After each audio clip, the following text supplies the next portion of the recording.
I got distracted for a second, forgot I was on. I live. What is on your shirt? What is on your shirt? Actually, oh, I have it is what Oh does it say? my God, I love that. Easy bake coven.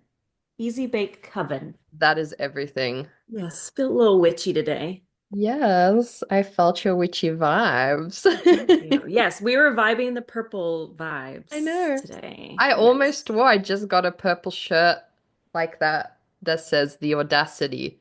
It looks kind of Oh, like, I think I saw that. yeah, it looks Yeah. kind of like a tarot card and it's like a knight riding on. It's like the audacity. So I'm trying to bring some of that energy into this year. Hell yes. Bring all the audacity. I see you also have your yellow nails today. Listen, I've balanced it. Uh, I've got half yellow, half my gray purple color that I love.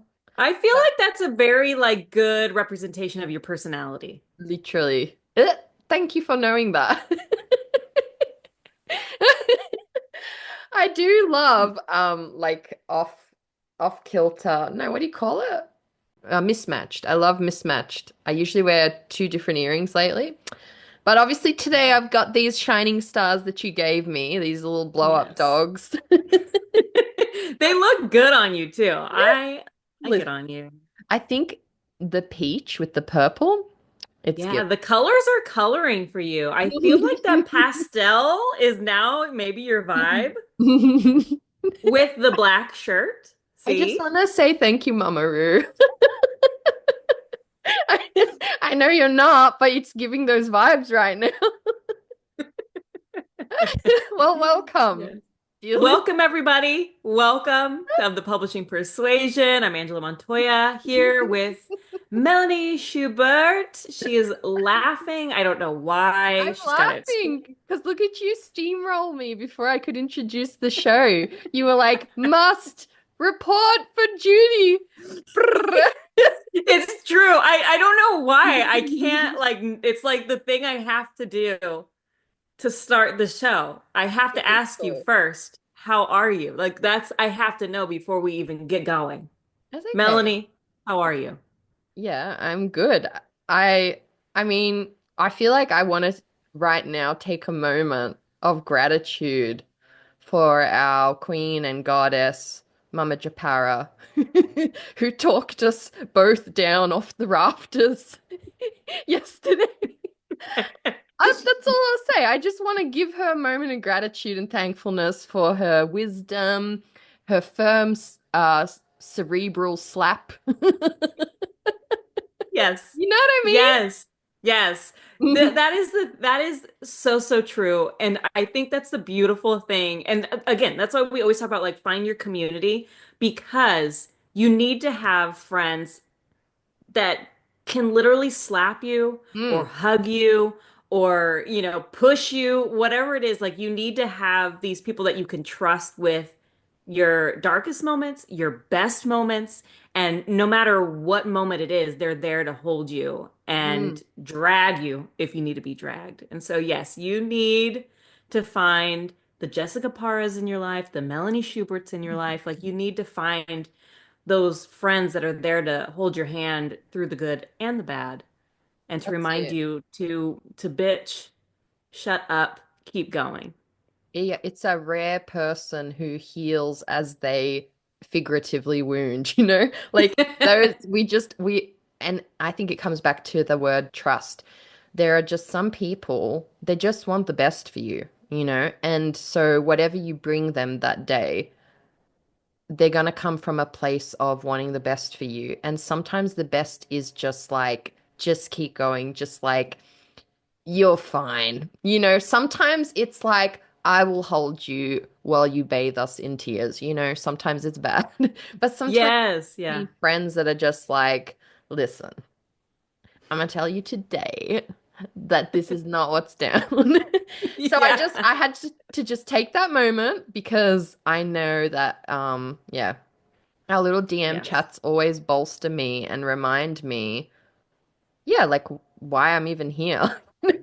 Yeah. Well, and it's so freaking easy to like get stuck in your like wallowing and your like self-pitying, and you kind of, it's so easy to spiral when it's just you talking to yourself. Yeah. And so when you have some people to like tell your to spill it all out to, and they're like, it's not, bitch, bitch, stop. It's not that big a deal. Like, Mm.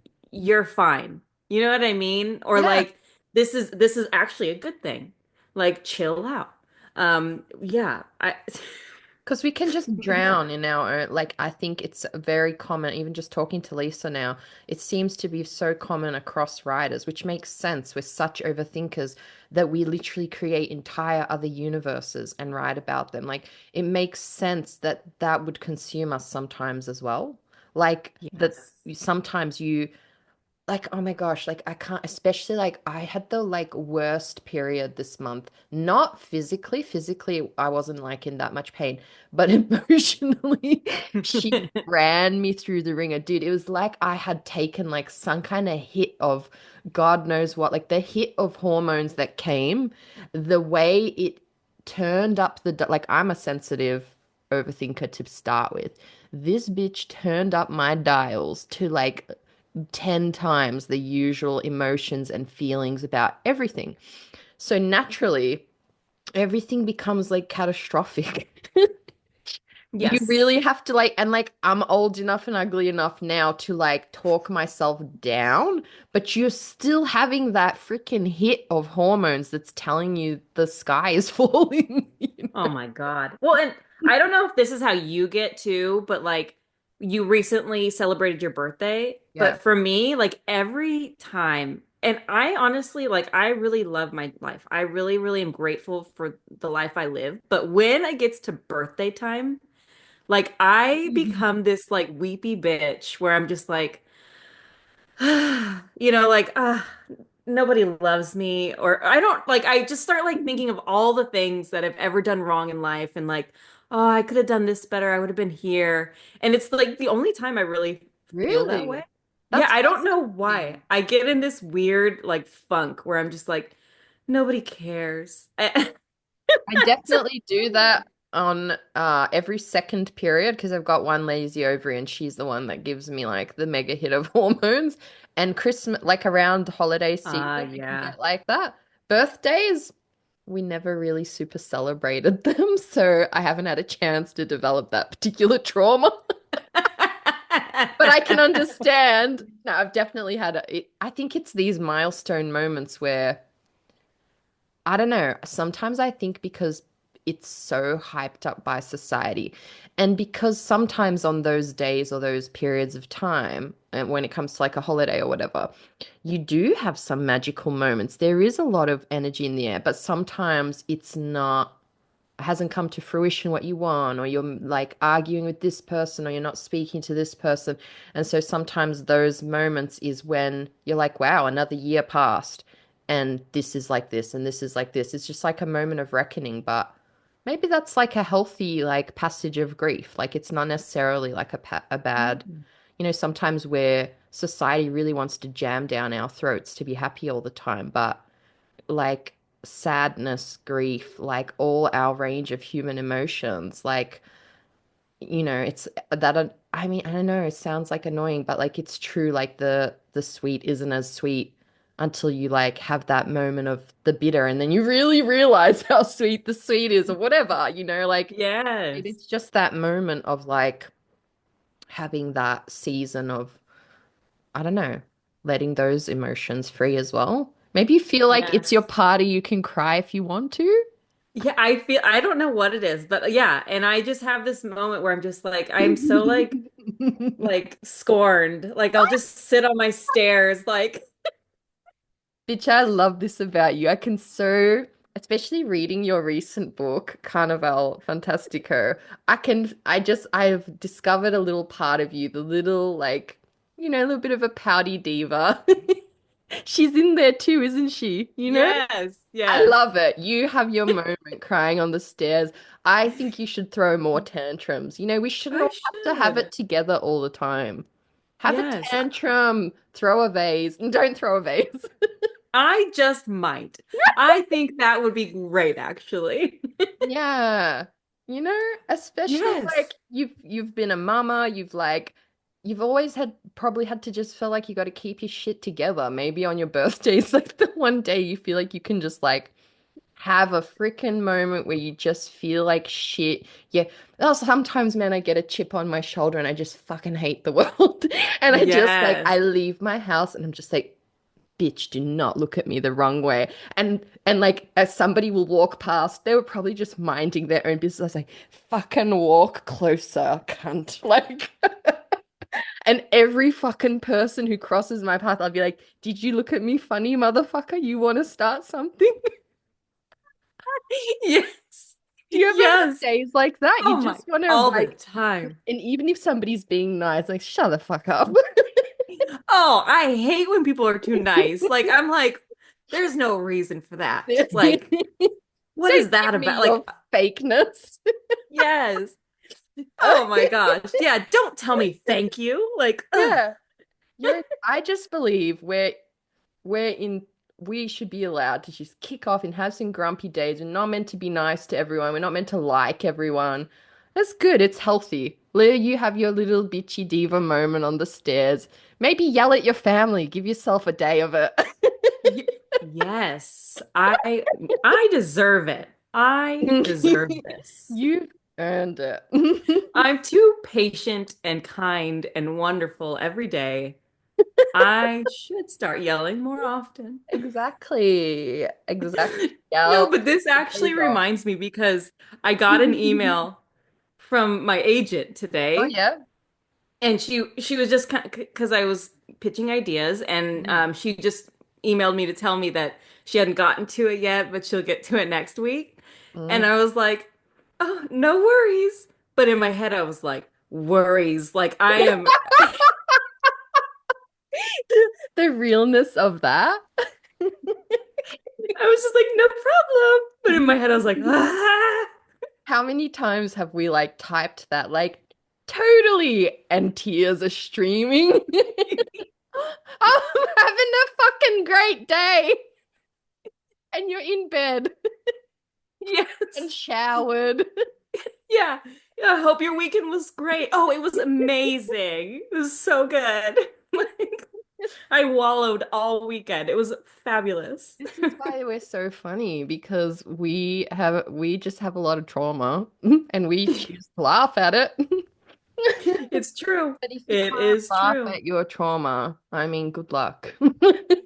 Man, honestly, and I think that's why there's so many bitter people in this world because they're just not able to live, laugh, Dude. love.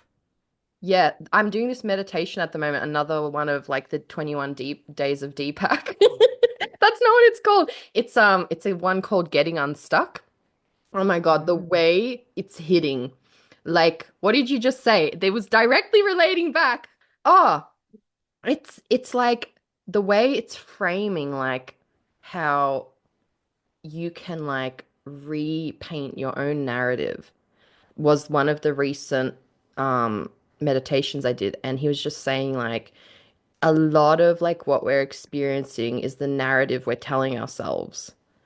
And once the Mm. more self-awareness you have, the more you realize you can like paint your reality different. And it's just like, oh, like, because sometimes you just get up and you can't tell like what was different yesterday and what was different today. But like, it's just like kind of what you focus on as well. And I know it's like Yeah. mixed in with a whole web of like what's going on in the world and like mental health and like just general like real stuff. But he was just talking about like how some people they seem to just you know, they have something horrible happen and they just come out of it better. And other people, it like destroys them. And he's like, a lot of that is how you paint your narrative and how you like your self-awareness. Anyway, it's very interesting to me. I'm really vibing it at the moment. No, I freaking love that. And I mean, it's so true though. It's Mm. funny, like when your mindset is stuck in that grumpy mode, Yeah, yeah. how much things really do Mhm. make you even grumpier, or like things just like keep building because you're stuck on like, oh, I'm pissed off at this. Now I'm mad at this. Yeah. And now this is annoying me. Like I know like if I'm in that mood and say I stub my toe, that makes me even a worse mood. And then my freaking shirt gets stuck on the door handle. And like all of these things like just keep building and building and building till I'm like, okay, I have to take a second and like Oh, girl's ready to redirect. commit a murder by the time her shirt gets stuck on the door. Make no Oh, yes. mistake. Oh, No, I'm grabbing the bat. I'm ready. this is so real though. Like you literally reach that moment and it's like the tiniest thing suddenly becomes catastrophic. You're just like, of course, the tap is gonna drip endlessly today. Whatever it is. But yeah. So Yes. apparently Oh, we not had the some tap. anger and emotion we had to get out. I feel cleansed. Do you feel I cleansed? do. I feel very cleansed. I really, really do. I really do. Yes. We But needed again, this. but thank you, Mama Japara, for that big cloaca energy that you swing. We are grateful. Yes. Yes. The visual I just had with that, what you just said. Well, I will add to that visual later and DM you the image said Mama just sent me. Because it's wild. Oh, Just wow. like crocheted bathing suit, but it was like crocheted to look like the anatomy of the body. Oh, And it lovely. was good. It was like well crocheted, you know. The flaps were flapping. Oh. But I digress. I actually, before I forget, I wanted to ask you, were you a like complete side whiplash? Okay. Did you also have your book stolen by this Meta AI shit? Yes. Yeah, shit ball. Yeah, yes, which is such, oh my God, it's infuriating. Yeah. You want to talk My about it a agent, bit?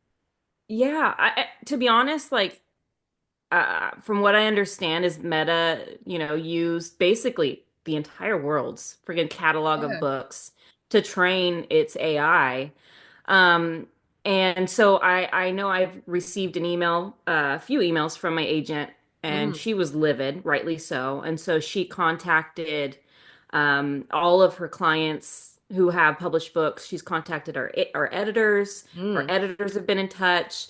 I know Penguin Random House in particular is like really on board with like trying to do whatever actions are necessary mm. next.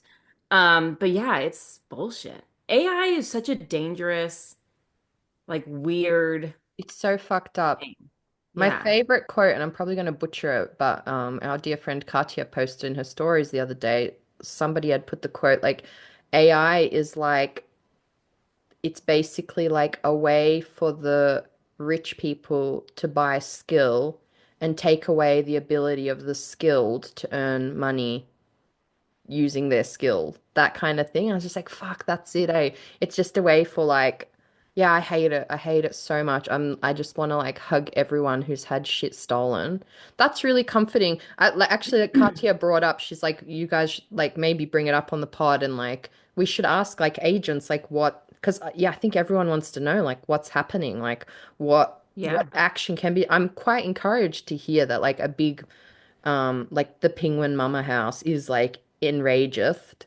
Yes. Well, and from what I understand from like my last contract with them that I Mm, signed, and I believe it was that contract, they're very adamant on authors not using AI at all for yeah, any, because some people will, I honestly don't have Chat GBT. I don't even know. I didn't even know I what know it it's is. Yeah, I know it's a thing, okay? And people use it all the time. Yeah. So like I understand that some authors might put in some sort of scenario and see what Chat GBT Is might that come what? up See, I don't with. even know what they're doing. Is that what they do? Yeah. So they'll like try to get it to generate an idea for them? Yeah, I think so. And I think maybe to some authors it feels very innocent, but any use, from what I understand, of Random House, if they find any use in your manuscript, like it's breach of contract. Fuck yeah. And I really love that because writing should be a human experience. Mm, There's no computer that could ever write the words a human being who has their own thoughts and histories and backgrounds. There's no way a computer could ever replace that. So And is there any yeah. way we would want them, like like gets that intelligent? Why would we want the computers making the art? Well, we like Right. were like I can't fathom like other than yeah. I mean, look, I'm sure there's these micro use. I mean, I imagine our phones and stuff like CapCut and stuff. I'm sure it uses a lot of AI, but I think that Yeah. there's a big difference between putting like actually like getting it to make creative work is wild to Right. me. And it's not making it, it's just stealing it from all the other authors that it's read their stuff and assimilated it. So, Yes, yeah. yes. And I've even I even had an because I posted some pictures that I pulled from Pinterest for Carnival Fantastico. I posted it and I had an author friend who is also an artist like slide into my DMs and be like, I would consider taking that down because again, some one or two of those things that you pulled from Pinterest, like you can tell is AI art. And what AI art is the same as what we're talking Yeah. about when it comes to books, is like your AI art is pulling from all of these original artists, from all of these things that were human made, and it's turning it and like morphing it into this new thing. But Yeah. again, it's pulling, it's stealing from all these sources. So I was like, oh heck yeah, no, I'm taking it off right away. Mm. And so like it was something I just didn't even think about because I was like, it's Pinterest. Yeah. Like I'm just, I'm just taking it from Pinterest. But again, it was AI art. And so I think it as authors, as creatives, we have to be very conscious now, Yeah. more than ever because now we don't have an excuse because now we know better.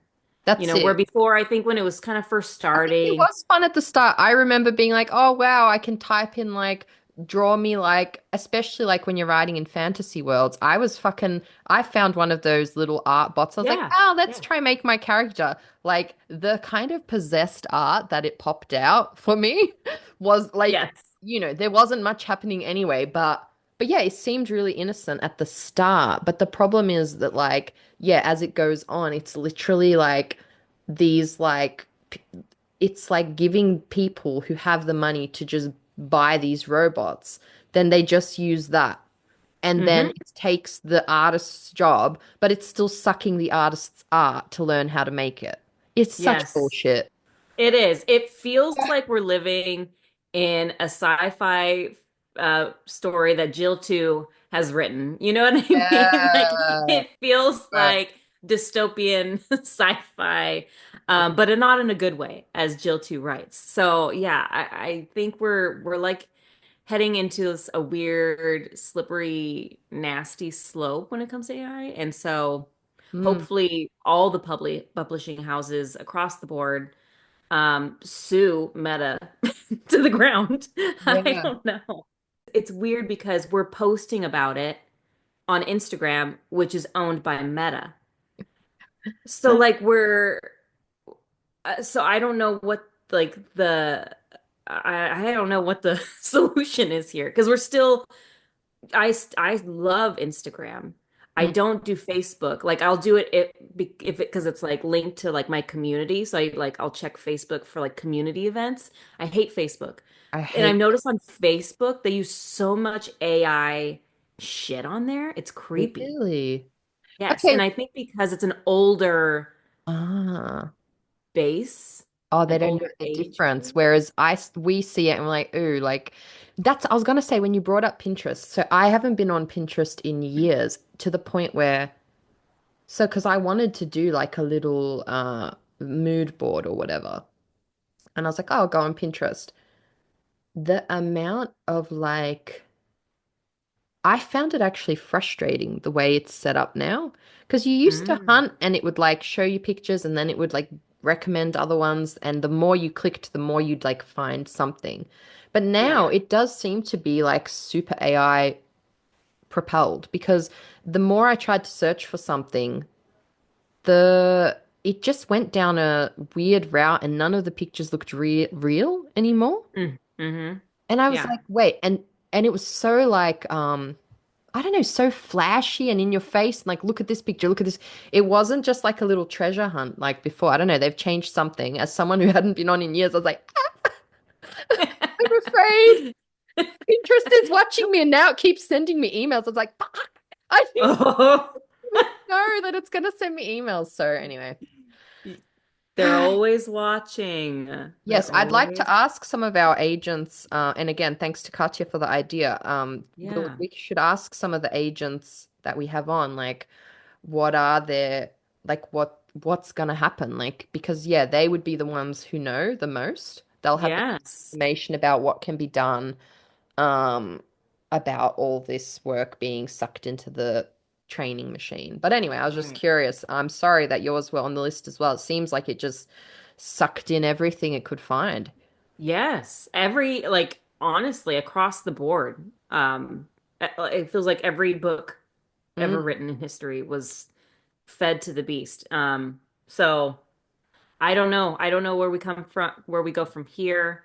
I feel like I need to look into the Authors Guild, I want to Oh say. The yeah. authors, something like that. I'm not sure. I think it's like an association Mm. for authors. Obviously I haven't read into Larissa's email as much as I should have, but I feel like there is something for authors to Something. go to. Yeah, yeah, yeah. Yeah. So I'll have to look into it further, Yeah, obviously, because it affects me. But yeah. absolutely. How have you been feeling otherwise? I've been feeling good today, like I mentioned when we were recording a little bit ago. Like I don't know, I've been in a weird space because I have no Yeah. deadlines. I finished this last revision of Carnival Fantastico. So that's sent off, and then I finished this short story, which it hasn't been announced yet, but I'm thinking soon it will be. So I finished that, sent that off. So here Mm. I am, like coming up with all these ideas. And but then today I stopped and I was like, you know what? I'm gonna work on my Jingle Bells Yeah, I was gonna say, story. honey, if you need a deadline, I'm just saying that's I had a list of things I wanted to actually remember and not get sidetracked. And that was the other one because our due date is coming up in like 2 weeks, 3 weeks, I wanna Yeah. say. So I started working on that today. I got pretty Yay. far. I got like 3,000 words in, and I think it's gonna be like 5 to 6,000 words. I got to like the like lusty part, and so that's where I'm at. Yeah.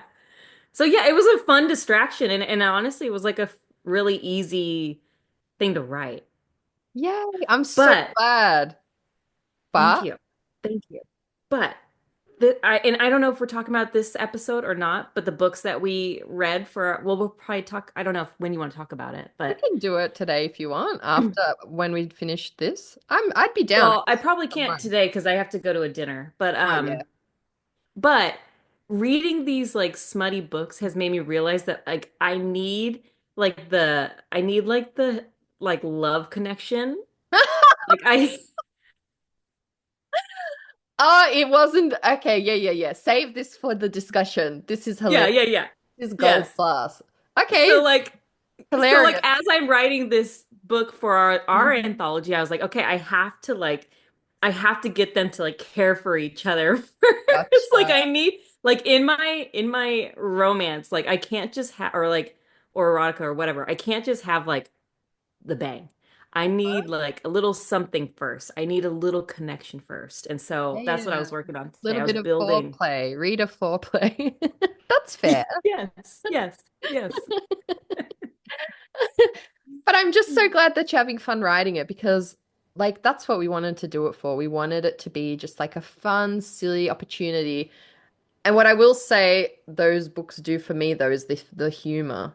Like, the humor was, yeah, anyway, I will save that for our episode because I'll go on Yes. a side quest now. We don't want to go on a side quest. How are you? What have you been working on? What have you been doing? I know she's the queen of middle grade right now. Listen, I bought this prop. Oh, yes. I don't know if it'll come out now, but anyway, I'm gonna do a bunch of, there's a brain in there.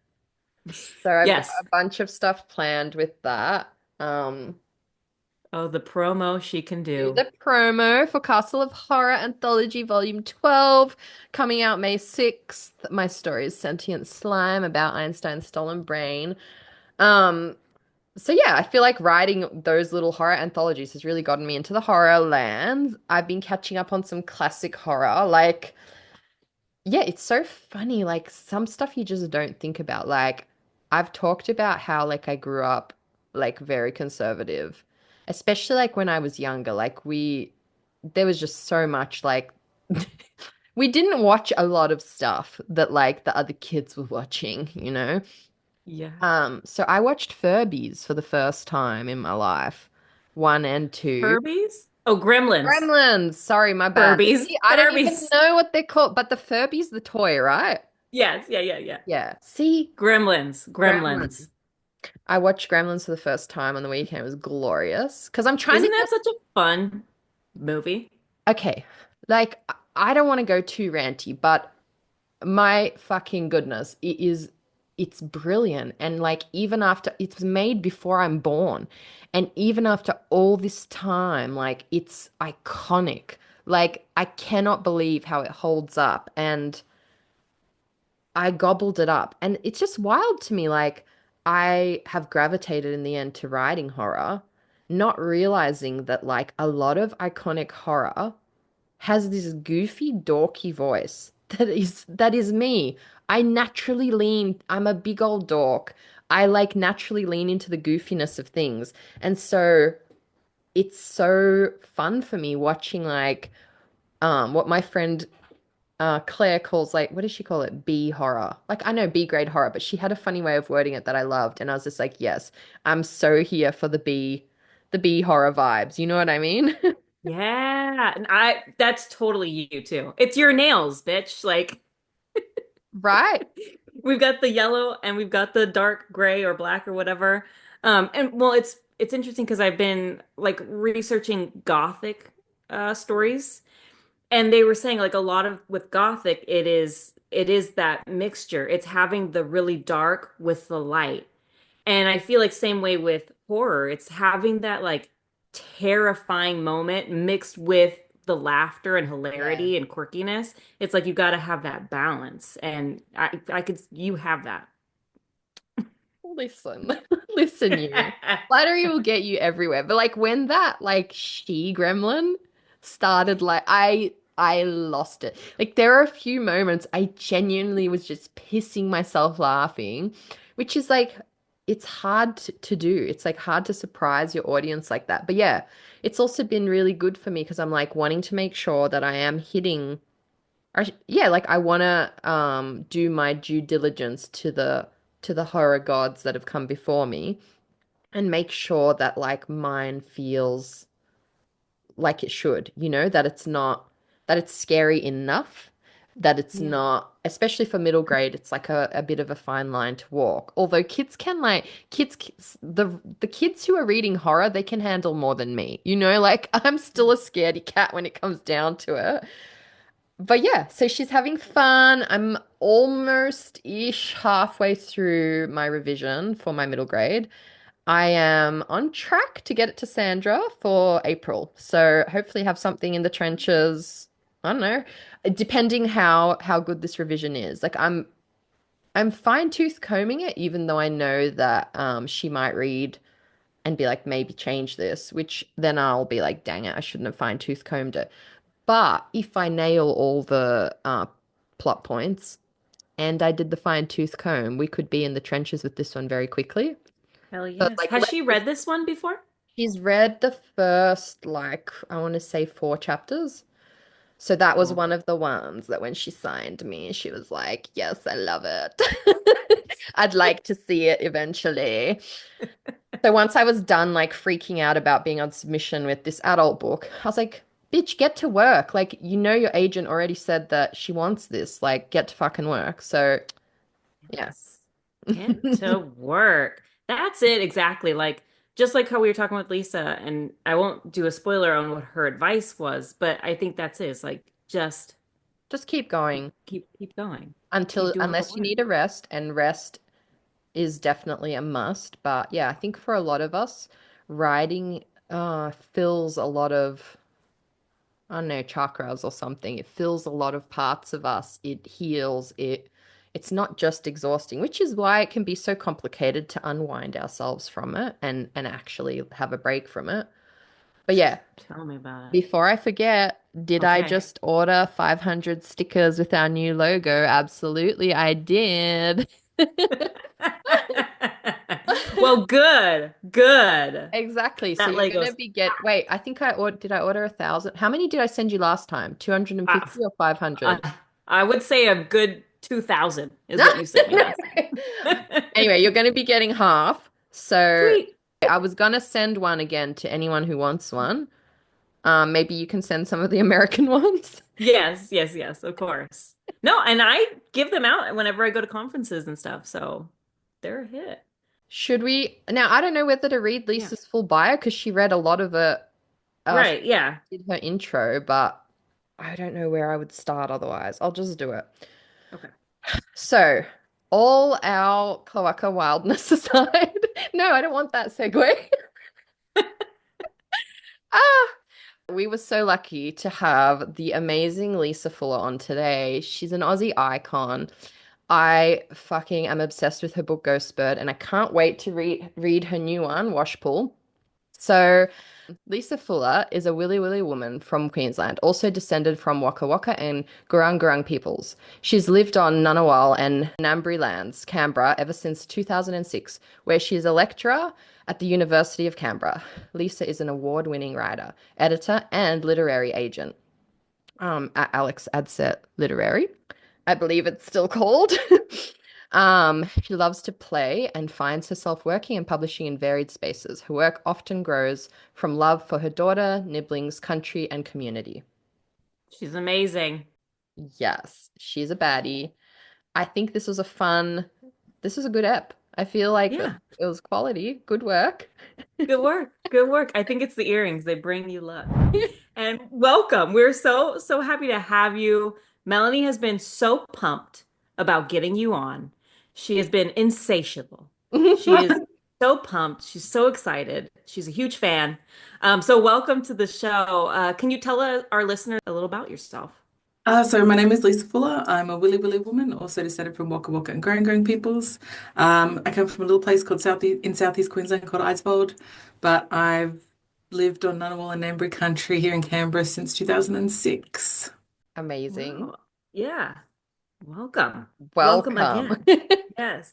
Sorry, Well, there's a big bio behind that, so I always try and shorten it, and I always like, you didn't tell them about your work, you didn't say any of this, but then No. why You did amazing. I was just thinking I should have told you we read our guest's bio in an intro later. Oh, What? cool. I was we'll I'm thinking, read the rest no. of it. Yeah. But We'll read you the did rest of the it. bio later. Now that we've got that out of the way, we'll read the rest of it. Because yeah, you have so many amazing like facts and accolades about yourself. So yeah, so we're honored to have you. This is super awesome. Well, let's get into like our hard-hitting questions. Which is our first one is what is the strangest thing you own? There's quite a few strange things, but one of the things that has the most meaning for me is there's this little metal cup, which I think most Australians will recognize. You know, the little enamel ones. And that inside it is a little pouch that has all of these random rocks and Australian half pennies and things like that. And that's in my culture, what we do is when someone passes, everybody has a chance to take something that has significance for them, starting with, the person's partner and then children. And then, so this is my little token from my grandfather because I bought him that cup. He was obsessed with those old style, Billy teacups. And he would also constantly walk around and put things in his pockets. And the little velvet pocket is the things that he used to collect. So, yeah. Oh my That's God, very that's so special. special. What a And spe it's totally random, right? Nobody, if you found it in my house, you'd be like, what the hell is Lisa doing? But it has all this meaning for me. Yeah, is there a special item in the cup? Like out of all the things, there's something that like just always stands out? Okay, so what cracks me up more than anything is there's like a plastic gem. You know those giant ones that used to come on the fake rings you get as a kid? I don't know why he picked up what he picked up, but why that? Knowing him, he was probably trying to keep the, country clean, clean up litter, but I love, they're also really pretty, and I picked up one of those rings just the other day, and I kept it for ages. this is no longer a functional ring. It's just a cube Glorious. of some description. Yeah. I love that, honestly. There is something so like funnily special about these random Mm, little knickknacks or like little things that you do. You see like on the road that you're like, oh, I remember this from this day. And yes. it means nothing to anybody else, but to you, you're like, no, this little gem means the world. And I think it's so special. I think that's beautiful. I'm Uh, cackling because I found on the road like a couple of years back this little broken cat's ceramic head, and you were saying no one else will think much of it. I packed it up and I sent it to our friend Just Para. This just discarded broken ceramic cat's head. And then I was like, wait, are we at that level of friendship? But she loved it. So, some people get it. Well, I love that answer. And so now I'm very curious to hear what's something you think about way too often. I wish I could get my head to shut up most of the time. Usually, um, I worry too much about what other people are thinking, and I try and get myself refocused because I can't control what other people are thinking. All I can do is what I'm doing and, stop worrying about that. Why are you thinking about that? That that's is so relatable. real. It's very, very relatable. I'm convinced it's just like this intrinsic human thing in us that I don't know, like to gather together to like make sense of each other. But yes, as writers, I think we all have like an incessant flow that we like to try shut off sometimes. So yes, very, very real. This is partly why I can't do social media often because I always Yeah. end up having these, like I'll get too comfortable and then I'll have a moment where I'm like, you've just overshared and I'll go into crisis mode and it'll take me months to figure my way out of it. But this is why I'm like, I'll get on there, I'll do fun stuff. I don't do anything but fun stuff. Yeah. But there, something will happen and I'll rage out and I'll vent and yeah. It's easy to do. It's easy to Yep. do. Well, and I've even found that like as we've been doing this podcast for years now, like we're so comfortable that sometimes we forget that it's a podcast. So we're just yapping away. And there's times where we're like, oh, maybe we should have said that. And luckily it's not live. Most everything we record, we do post, honestly. But yeah, there's times where I'm like, too comfortable. That's too much. We've all been there. Well, speaking of our writer brains, did you always want to be an author? Yes, it was always the secret dream. According to my mother, before I knew my alphabet, I would squiggle what I thought were words, and I'd force her to sit there and I'd tell her the story I'd written. But you know, growing up in poor rural Queensland, I didn't know anyone who was a writer, and in my head, writing was always going to be like the poor starving artist thing. So I just like, okay, so you can't have that because I grew up poor, happy but poor. And I'm like, okay, I want to see the world. I want to meet new people. I want a career. So I went to uni and I did the career thing at in the Australian Public Service, and it made me miserable. And there was this moment I had to like there's these all this training in the Australian Public Service where they're like, you know, tell us about your ambitions, and then you sit down and you talk to this person who will mentor you through. And she spun my sheet of paper around and she pointed to my answer that started with, the public service is slowly destroying my soul. And she looked at me and went, what are you doing here? And it was this real kind of wake up moment of like, okay, so it's good money, great benefits. They call it golden handcuffs for a reason, but this isn't going to make me happy. And that's when I started to really, join the ACT Writers and I go study a graduate diploma that ended up me discovering a love of editing, and that's why I ended up in publishing. So I've been on this really weird journey where I just kind of I've learnt to just follow what I find energizing and what's interesting. And the writing thing was always the dream at the end. And when I finally when I finally said I'm going to quit my job that I love too much, and I'm going to do this PhD in creative writing, I was really dreading telling my family because I was like, oh, this big success. You'd done uni and you went and got a career and blah, blah. And then I just looked at my mum and said, I'm going to go do this writing thing. And she just looked at me and went, it's about time. Wow. I love that So, so much. It's such a breath of fresh air that like a parent would just be like, yeah, like we've been waiting for you. We know that like that was what you're meant to be doing. And I love what you said about just like chasing the things that energize you because I really think that's it. I really think that's the secret to like having like a fun, fulfilling life. So yeah, I love all of that. Truly. I mean, life is so freaking short. And so why be miserable and unhealthy and feel like your soul is being like sucked out of your body? Mm. And it's beautiful when you do have the family support too, which I think is lovely, seriously.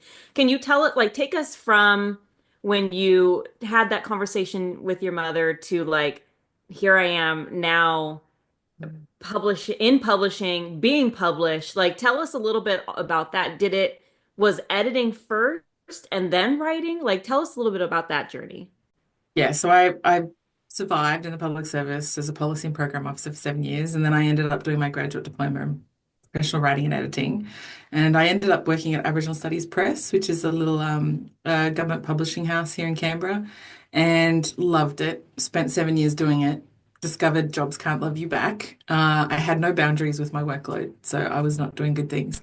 My one boundary was I went off and did my master's in creative writing. And so literally right after I resigned and I was going to do my PhD, but it hadn't started yet. The David Unipen Award was closing. Mm. And as one of the few Aboriginal editors in the country, I was asked to go to this meeting that Creative Australia was holding for First Nations publishing and editing in Australia. And the two women who were running the award at the time did this spiel about how everyone who enters the award gets feedback. And I'm a real feedback fiend. So I was like, okay, I'm just going to finally finish this master's. I had about 40,000 words of it. I did 30,000 words in 3 days. I was a freaking zombie, like could not hold a conversation. But I had 3 days to submit and it went in. And oh my God, you could have, like, I could not believe I won. Wow. But sort of from then, it was kind of like I'd always been in publishing. I was around, I was in the background doing my thing.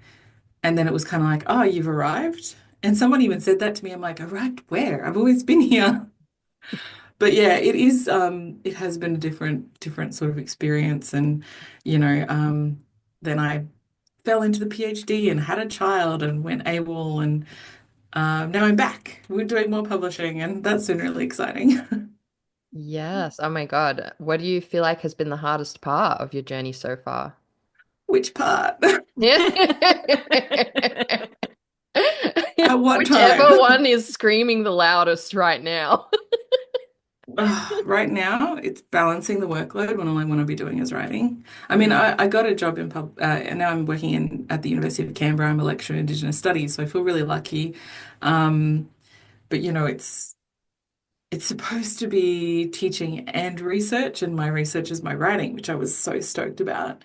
And right now, I'm just drowning in work, and I've got a 2-year-old who needs a lot of attention, and I want to be writing. I've got a grant from Creative Australia to write the sequel to Ghostbird, and I'm just struggling to get the energy and the creative, when there's too many things in your head and it's all these pressure and demands, and you're just trying to find that space where you can be creative and you have any energy. Mm. Yes. Yeah.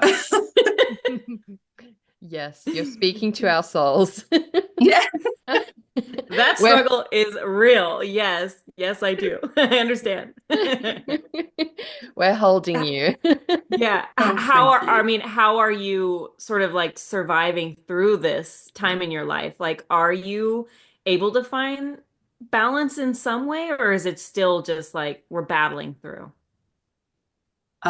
This was a lesson I thought I'd learned when I was in publishing about balance, finding balance. I have this intense work ethic that comes definitely from my family, where it's like, you just go until it gets done. And like that makes more sense when you're out on a property and the sun goes down and you can't do any more work. You physically have to stop. Whereas an office job is just, you guys know, it's 24/7. The job is never done. There's emails coming out the wazoo. There's, holy, so trying to learn boundaries, I think, is going to be my eternal quest. And if you've got any tips, I'd love to hear it. I'm just No, I don't. um my only tip is say no more. It's like just say no. Like don't let that, especially like, man, I have that voice as well to just say yes all the time and take on more. And it really strikes me how you say, like, yeah, like it's not like the sun goes down and you just stop. Like it can just go on and on and on. And now it's everything is on our palm of our hand, right? Like even Mm, like being able to leave the workplace before, but we carry it with us now everywhere. And especially in writing, like it's so intermingled. My like some of my best friends in the world are in there too, you know? And so it is such a hard balance. Yeah, we're calling for we're calling for the wisdom of the world to help us slow down and but yeah, it's Yeah. definitely, I feel like these conversations is like when we talk about it and we cut ourselves slack and you get that permission from your peers just to like not always say yes, not always do the thing, not always meet the deadline. Like every time I hear my friends verbalize, no, I didn't get it done. No, I said no, I couldn't make it to that event. Some deep inner part of me heals. That's all I've got for now. I think that's a really important start, saying the no thing, because also I was a freelance editor for a while there. And so there's that fear of like, if I say no to this, I'm going to lose out on any future potential work with these people. And I haven't transitioned my brain because academia almost has that little element of it.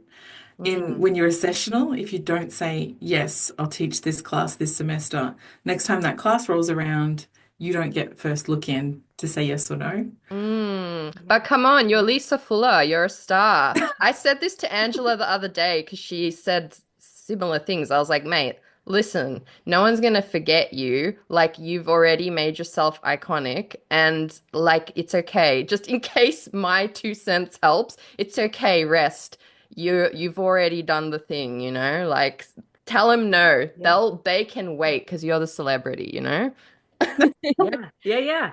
But it's like so ingrained in our core to keep working and to keep pushing until you reach that goal, whatever the goal is. And for writers, it's like the goalpost is always shifting. So you're like always like, oh, well, I got to keep working harder now because now I need to reach this next goal. And it is so true. I think that's exactly the feeling of like, well, if I don't say yes, this opportunity is going to pass me by. And then they're going to remember me the next time. And they're going to think I was this difficult being and blah, blah, blah. So you're like, you start to spiral and really it's not probably even that big of a deal or like some other opportunity will come so I'm going to put that in my brain because this is something I am constantly working through is like this pressure to like keep Mm. going and keep pushing and even today like I don't have any deadlines right now and so I'm like what do I do with myself and like how do I need to push harder and like get something else going but it's okay to also not so it's just a Mm. I probably say this every episode, but we're just in a weird ass industry. It's just a weird fucking place. So weird. But yeah, you know what? I had a thought. It went. You know what? I'm gonna let it go. Maybe it wasn't meant to be said. It felt important. It's gone. But It'll come back. It'll it'll come come back. back. But turning around to like the positive side, what do you think's been the best part for you? So right. It's so cool. What we do is awesome. It's so fun. I get to make up worlds. I get to have fun with characters. I get to do my own little thing. And yeah, I'm in a place I never honestly thought I would be in, and I'm freaking privileged. Hell yes. I love that. I love it. Okay, I see two of your books behind Melanie's shoulders right Yes. now. And you mentioned, okay, so you mentioned Ghost Bird. You are possibly or are working on a sequel. Yeah, Can you tell us about both of your books that Melanie has? sure. So Ghostbird is my debut novel. It's a YA thriller. It's about twin sisters, Stacey and Lainey. They're very different. They live in Eidsvold in rural Queensland. Um, Tace is kind of head down, wants to finish school. They're in their last year of high school, and just get out of town and go see the world. And Lainey wants to stay home, fight for a mob, get involved with community. And then, but she's also sneaking out and she's doing things she should not be doing. And then one night, Lainey sneaks out and she doesn't come home. And Tace starts having nightmares about what's happened to her twin. And she has to break all kinds of social, cultural, and spiritual taboos in order to find out what happened to her sister. Girl, I Yeah. slept with the lights on when I was when I was reading this because I don't think I knew it was spooky, but I loved it so much. I honestly think it's one of my gateway drugs into writing horror, which I'm doing now. And just like, yeah, something about like how real the setting was and then how re I don't know, I just chills. And I still maintain it is one of the voiciest books I've ever read. Period. Oh, thank you so much. Yeah, well, I love it. I haven't got to now reread it, and I'm mildly terrified because I was told don't ever go back and read your past books, but I have to because I need to know the details for the sequel. And Mm. then yeah, so the middle grade Washpool, my latest one, is middle grade fantasy. It's actually two sisters as well, Sienna and Bella. Um, they're also very different. Sienna's very confident. She knows who she is and she's quite popular. And Bella's really quiet and reserved and she's getting bullied at school. And the girls end up going to swim at a local waterhole known as Washpool and they fall through a portal into another world. And they have to figure out how to get home, but along the way they get separated and they end up working with warring factions and a dragon egg gets stolen and they have to save the dragon egg, get the warring factions to work together in order to stop dire consequences for the world. Well, damn, that sounds amazing. It really That is does. wow. That is so, so cool. Is there, I know this is on our questions, but do you feel there's a difference like going from young adult into middle grade? Like what is the switch for you? What is the besides obviously age, but like do you change your voice a little bit? How does that work? Um, this book actually came about really weirdly. I was writing letters to my nieces who are called Sienna and Bella. And I was missing them so badly. And they'd started their literacy journey and I wanted to be part of it. So it was like, I wrote them a letter and like, here's your chapter. To get your next chapter of your story, you have to write me back and you have to draw me pictures. And so it's, I'm never actually particularly conscious of shifting voice. I'm actually thinking more so about the people I'm writing for. And Washpool was hilarious because my sister started, it was like a morning ritual. She'd read the chapters around the kitchen table of while all the kids were getting ready over breakfast. And then she'd call me up with immediate feedback like, oh, that was really funny. They killed themselves laughing. Don't do that. That was gammon, sis. Don't. Um, and then because it took years to write, the girls aged up. So the editing process was really weird because I had to pull them down and I had to stop thinking about them as the girls. And yeah, so I've never put much thought into the voice because I'm thinking, how would I tell this story to my nieces or my cousins or my community members? Oh, I love Mm. that. That's great advice. Honestly, I reckon that's the ticket because you automatically, especially like if you're wired that way, like you've got a big, beautiful thinking brain that like overthinks everything. Yeah, you very much shift your language immediately depending who you're talking to and all of that. So I love that so much. But on to some of I'm very curious now about your agenting journey. So can you tell us a bit about that? Like, where did it all start? It's all my agent's fault, Alex Adsett. Aha. She's brilliant and she's sneaky. So she was after me for years. and knowing who I am and knowing my background, she's like, "You'll be a great agent. You'll be a great agent." And I'm like, "No, Alex, I don't have time. No, I've got a PhD. I've got a baby. No." And then the PhD finished. I'd handed it in, and it was in that weird liminal space where I was no longer working on my PhD, but it was still going to come back and haunt me once the marks came in. And I started to panic because I didn't know where I was. Like I'd been out of the freelance game, all of my editing work fell off over COVID. I started to think, oh, the unis here in Australia are going through a lot. A lot of sessional work has dried up. Um, yeah, so I was freaking out, and Alex saw an opportunity. I was like, Lisa, come on, I'll mentor you. I'll give you a crash course in it. But the thing, she's so sneaky.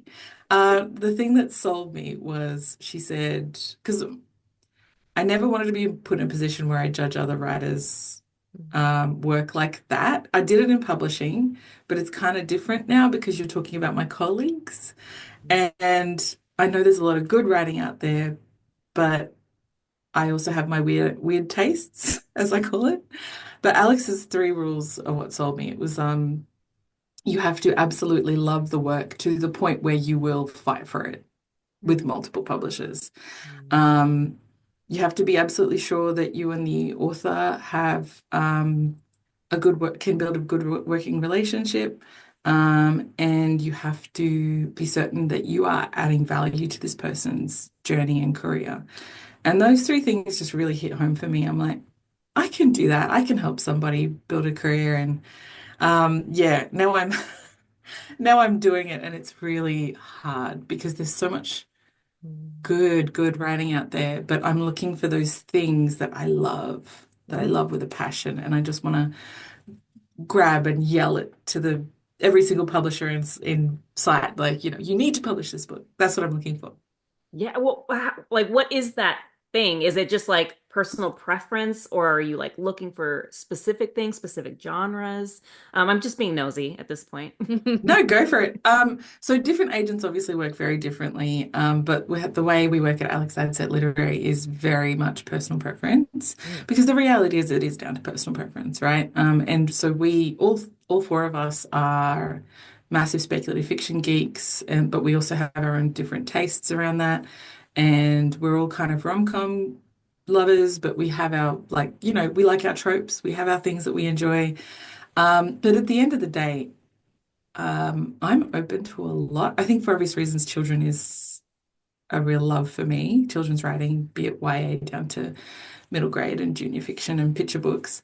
So that's kind of partly where my heart is, but also I absolutely love paranormal romance. Like we're all pretty eclectic.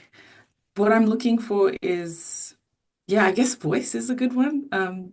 Thanks, Melanie. I'll steal that. I'm because as an editor, like I can help you fix all kinds of grammar and structural issues and all that sort of stuff. That's my value add in a lot of ways. I'm looking for that unique voice that really speaks to me and grabs me. And I love character-driven stuff.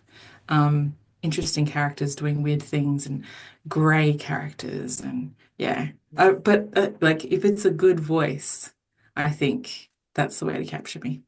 Mm. I love everything about your agenting journey. And we've actually had Alex on the show, and it feels so right because, yeah, she's also a chaser of the big magic. So I can see how she chased the energy to you. So that feels right that it's all one big happy family now. I see our time is ticking away quite quickly. So I might skip to, are you open for queries right now? I am actually. You can go onto Alex Adsett Literary website, the submissions. It says what I do and don't accept. Mm. Yeah, and I haven't been open for very long. So I'm looking to build a list, but obviously with everything I've got on my plate, Yeah. it's going to be a small list, I think. Yeah, what's it been like for you? Like now I'm just being nosy. How does it feel like these first days of like being an agent and opening your submissions? What's that experience been like for you? Kind of harrowing because I feel awful because I know how much hard work people have put into these manuscripts. I know all the effort and the pain, and Mm. I want to say yes to everything. And there's so many things that are just genuinely good.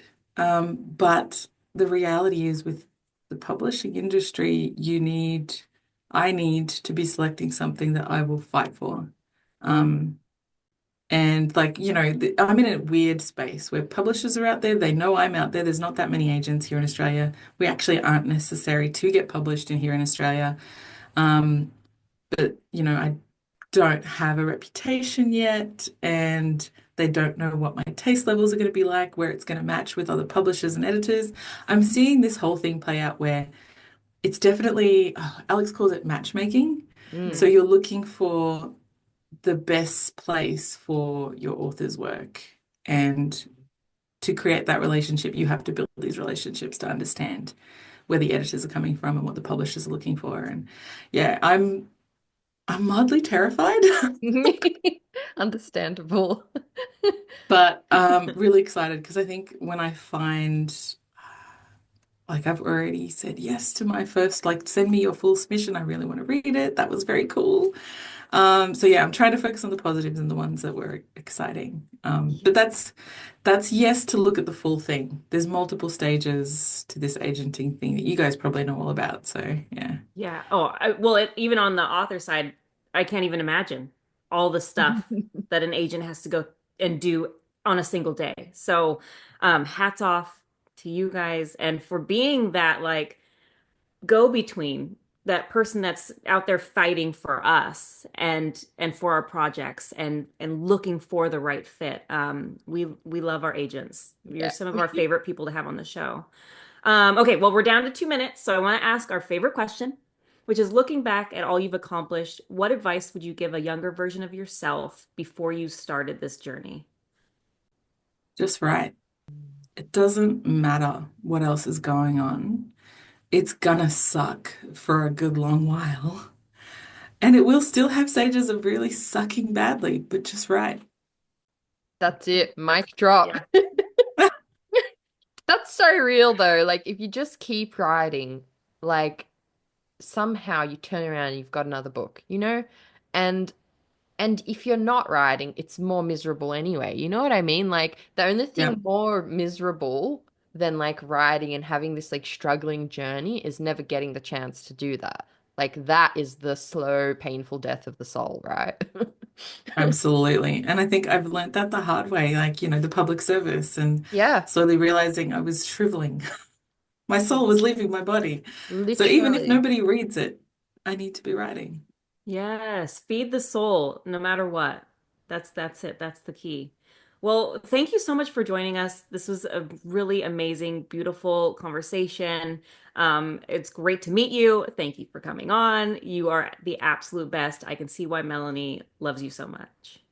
Thank you for having me. It was so lovely to have a chat. I'm like, can we just keep doing this? I don't want to go back to marking. Well, you're welcome back anytime. We will have a yarn with you anytime you want. But yeah, we're so grateful and we're so excited for your new book, Washpool. I can't wait to read it. And yeah, thank you. I hope you get some rest this week. I hope you say no to a few things. And thank you for making the time to join us this week. Thanks, guys. You have a great week too. Thanks.